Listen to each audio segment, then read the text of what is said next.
ഹരേ കൃഷ്ണ. സർവം ശ്രീ രാധാകൃഷ്ണാർപ്പണമസ്തു. അധ്യായം 6 ധ്യാനയോഗം. ശ്ലോകം 38.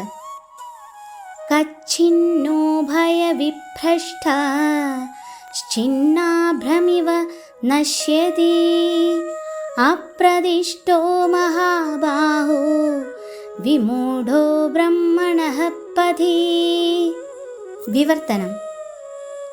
ഹേ മഹാബാഹോ കൃഷ്ണ, അങ്ങനെ അതീന്ദ്രിയതയുടെ മാർഗത്തിൽ നിന്ന് ഭ്രഷ്ടനായിത്തീർന്ന ഒരാൾ ഭൗതികമായോ ആധ്യാത്മികമായോ ഉത്കർഷം നേടാനാവാതെയും ഒരിടത്തും സ്ഥാനമില്ലാതെയും ഛിന്നഭിന്നമായിപ്പോയ മേഘത്തെപ്പോലെ നശിക്കുമോ?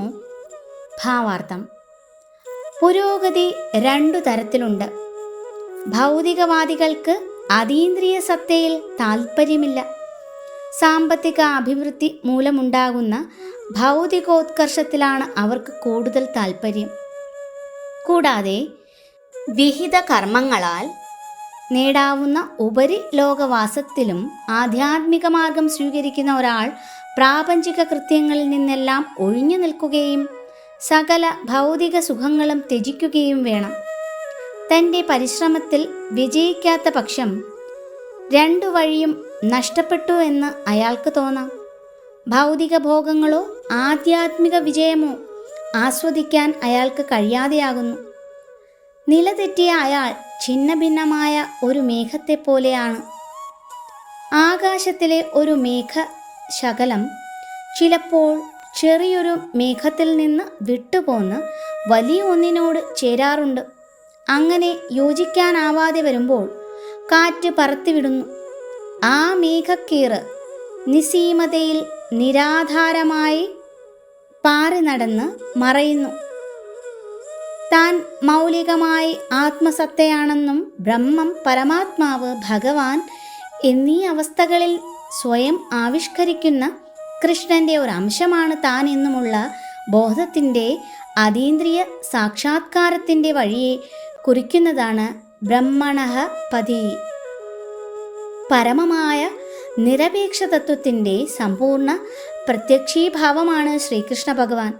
ആ പരമപുരുഷന് സ്വയം സമർപ്പിക്കുന്നവൻ വിജയം കൈവരിച്ച യോഗിയാണ്. ബ്രഹ്മത്തെയോ പരമാത്മാവിനെയോ സാക്ഷാത്കരിച്ച് ഈ ജീവിത ലക്ഷ്യത്തിലെത്തിച്ചേരാൻ അനേകം ജന്മങ്ങൾ വേണ്ടിവരും. ബഹൂനാം ജന്മനാമന്തേ. അതിനാൽ ആത്മസാക്ഷാത്കാരത്തിലേക്കുള്ള അത്യുത്തമ മാർഗം ഭക്തിയോഗം അഥവാ നേരിട്ടുള്ള കൃഷ്ണാവബോധ പദ്ധതി തന്നെ. ശ്ലോകം 39. ഏതന്മേ സംശയം കൃഷ്ണ ശ്ചേത്തുമർഹസ്യ ശേഷതഃ ത്വദന്യഃ സംശയസ്യാസ്യ ചേത്താ നഹ്യുപപദ്യതേ. വിവർത്തനം. അല്ലയോ കൃഷ്ണ, ഇതാണ് എൻ്റെ സംശയം. അങ്ങു തന്നെ ഇത് പൂർണ്ണമായും തീർത്തു തരണം. അങ്ങേയല്ലാതെ ഈ സംശയം അകറ്റാൻ കഴിവുള്ളതായിട്ട് ആരെയും ഞാൻ കാണുന്നില്ല. ഭാവാർത്ഥം. ഭൂതം, വർത്തമാനം, ഭാവി എന്നീ 3നെയും അറിയുന്നത് ഭഗവാൻ മാത്രമാണ്. എല്ലാ ജീവാത്മാക്കളും ആദികാലത്തെ ഉണ്ടായിരുന്നു, ഇന്നും ജീവിക്കുന്നു. ഭാവിയിൽ ഭൗതിക ബന്ധനത്തിൽ നിന്ന് മുക്തരായാൽ പോലും വ്യക്തികളായി തന്നെ വർത്തിക്കുകയും ചെയ്യുമെന്ന് ഭഗവത്ഗീതയുടെ ആരംഭത്തിൽ കൃഷ്ണൻ പറയുകയുണ്ടായി. അങ്ങനെ ഓരോ ജീവവ്യക്തിയുടെയും ഭാവി എന്തായിരിക്കുമെന്ന് വ്യക്തമാക്കി കഴിഞ്ഞു. ആധ്യാത്മിക മാർഗത്തിൽ പരാജിതരായവരുടെ ഭാവിയെപ്പറ്റിയാണ് അർജുനന് ഇപ്പോൾ അറിയേണ്ടത്. കൃഷ്ണനോട് സദൃശനായോ കൃഷ്ണനേക്കാൾ ഉന്നതനായോ ആരുമില്ല. ഭൗതിക പ്രകൃതിയുടെ കാരുണ്യം കൊണ്ട് കഴിഞ്ഞു പോകുന്ന തത്വജ്ഞാനികളോ പേരുകേട്ട മഹർഷിമാരോ നിശ്ചയമായും കൃഷ്ണന് കിടനിൽക്കാവുന്നവരല്ല. അതുകൊണ്ട് അദ്ദേഹത്തിൻ്റെ വിധി അന്തിമവും എല്ലാ സംശയങ്ങൾക്കുമുള്ള സമ്പൂർണ്ണ ഉത്തരവുമാണ്. എന്തുകൊണ്ടെന്നാൽ അദ്ദേഹത്തിന് ഭൂതഭാവി വർത്തമാനങ്ങൾ പൂർണ്ണമായി അറിയാം. എന്നാൽ അദ്ദേഹത്തെ ആർക്കും അറിഞ്ഞുകൂടാ. കൃഷ്ണനും കൃഷ്ണാവബോധമാർന്ന ഭക്തനും മാത്രമേ വസ്തുതകളെ യഥാർത്ഥമായി അറിയാൻ കഴിയൂ. ഹരേ കൃഷ്ണ. സർവം ശ്രീ രാധാകൃഷ്ണ അർപ്പണമസ്തു.